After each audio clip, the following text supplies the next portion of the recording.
Bonjour à tous, oh là là, comme tous les supporters, on a été fidèles au poste et on s'est réveillé à 1h30 du matin pour regarder notre équipe nationale se faire taper 3-0 contre une équipe qui n'est pas de notre équivalent.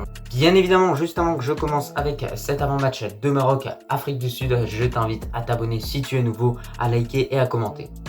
Bon, ce match contre les États-Unis, on va vite revenir dessus pour ensuite s'intéresser à cette confrontation contre l'Afrique du Sud qui est de plus haute importance parce que là, c'est un match de qualification pour la CAN 2023 en Côte d'Ivoire alors que le match contre les États-Unis, c'était vraiment un match amical.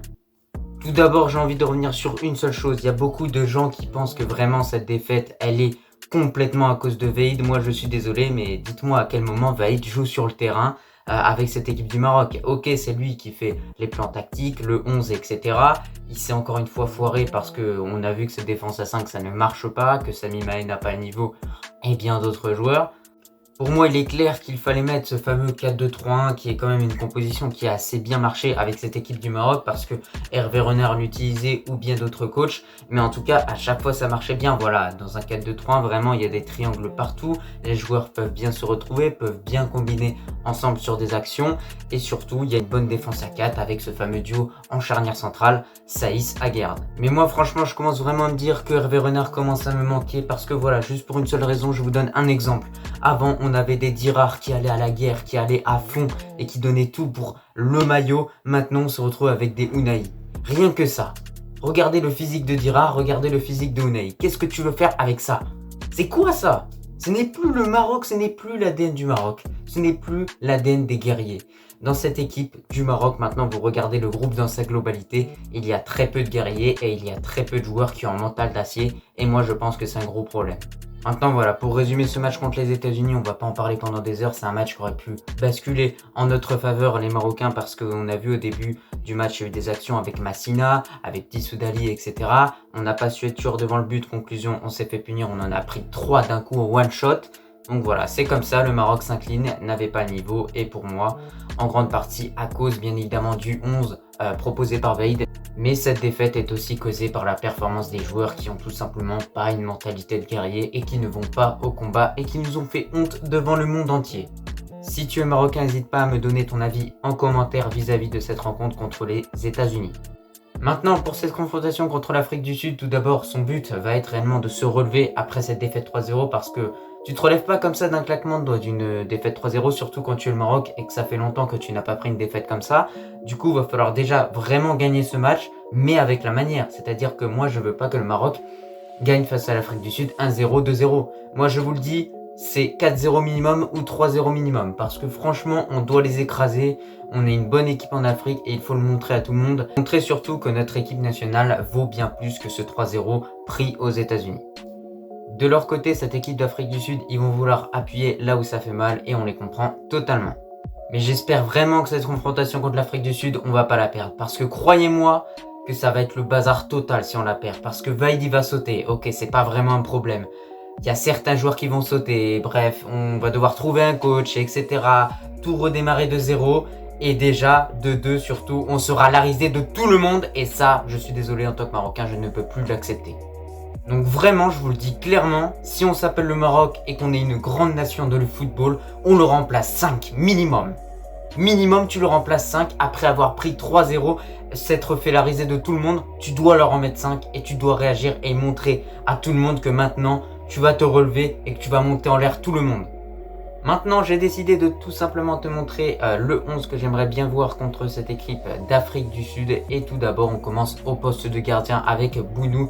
Je pense que sans Bounou, on en aurait pris vraiment plus. Malgré le fait qu'il est fautif sur le deuxième but et sur cette frappe de Timothy Weah, ça n'empêche pas que franchement, à plusieurs reprises, il a sauvé notre équipe. Et c'est pas normal que Bounou nous sauve autant et que ce soit pas tout simplement le milieu de terrain ou l'attaque qui nous sauve en mettant des buts, en faisant des actions, etc. Puisque la première ligne défensive, c'est toujours l'attaque.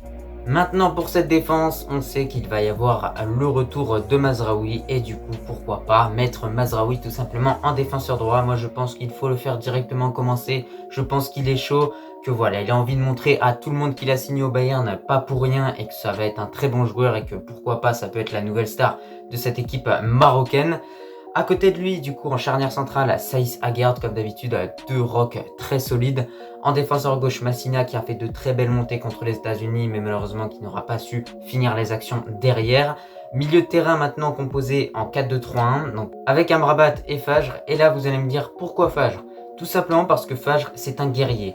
Ce n'est pas le meilleur joueur techniquement ou le meilleur milieu de l'équipe, mais pour moi, c'est un joueur qui se battra jusqu'au bout. À stade final, très clairement, c'est un joueur qui, ça fait longtemps qu'il est en sélection, qu'il se bat toujours, qu'avec Hervé Renard, il a sorti de très bonnes performances. Et pour moi, il a encore des choses à apporter à cette équipe et surtout cet esprit de guerrier et cette mentalité de non-abandon tout simplement. C'est un très bon joueur. Fajr également, balle au pied, il est capable de distiller de très bons ballons sur coup franc, donc pourquoi pas le tenter au bout d'un moment. Moi je vous dis, voilà, il est là sur le côté, il a de l'expérience, il a tout à apporter à cette équipe du Maroc et c'est pour ça que j'ai décidé de le mettre titulaire.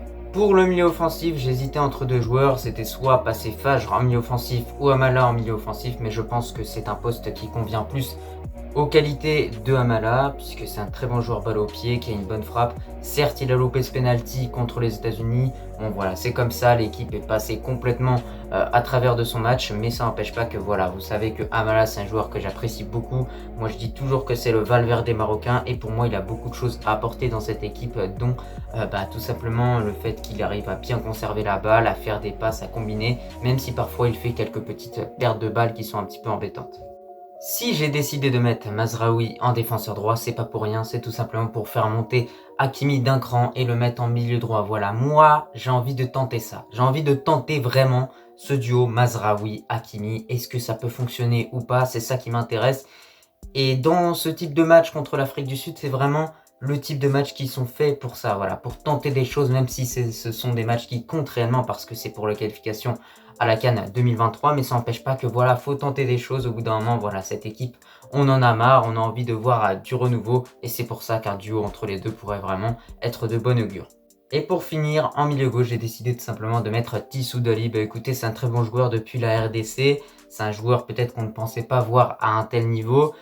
Contre les États-Unis, il a eu quelques occasions qu'il a loupées, donc c'est dommage. Mais ça n'empêche pas que quand même, il a fait quelques petites bonnes actions, même si c'était pas son meilleur match. Et pour finir, en buteur, j'ai décidé de laisser une dernière chance à En-Nesyri. Voilà, c'est un joueur que j'apprécie beaucoup quand il joue avec Séville, mais en équipe nationale, je trouve qu'il a vraiment un niveau médiocre, mais ça n'empêche pas que voilà, faut quand même donner des chances comme ça. C'est un match contre l'Afrique du Sud, donc tranquillement, voilà, faut voir si peut-être il pourrait mettre des buts et se relancer avec cette équipe du Maroc. Parce qu'on se rappelle, hein, avec Hervé Renard et tout ça, il est pas mal, un but en Coupe du Monde face à Ramos sur corner. But contre le Togo en CAN 2017, voilà, j'ai les souvenirs en tête, hein. Mais en tout cas, En-Nesyri, c'est un joueur vraiment pas mal du tout. Avec cette équipe nationale, il a perdu son talent. Maintenant, il faudrait qu'il le retrouve. Et c'est pour ça que voilà, à côté, avec Hakimi et de l'autre côté, Tissou Dali, qui pourront lui donner de bons ballons, je pense qu'il pourra vraiment finir les actions et se remettre en confiance. Et c'est le but de ce match. Donc voilà, dites-moi ce que vous en pensez de ce 11, si vous voulez faire des rectifications, c'est en commentaire que vous pouvez me le dire. Mais en tout cas, voilà, moi je trouve qu'on a vraiment une équipe qui est bien, voilà, défensivement, offensivement. J'ai envie de tenter Fajr, j'ai envie de tenter ce duo Mazraoui-Hakimi, voilà, faut tenter des choses, c'est l'Afrique du Sud, c'est pas non plus je ne sais quelle équipe. Donc voilà, soyons fous et tentons des choses réellement et voyons ce que ça donne surtout pour en tirer des leçons. Bon bah écoute, cette vidéo va prendre fin, je te remercie si tu as regardé en entière et bah tout simplement je te dis à la prochaine.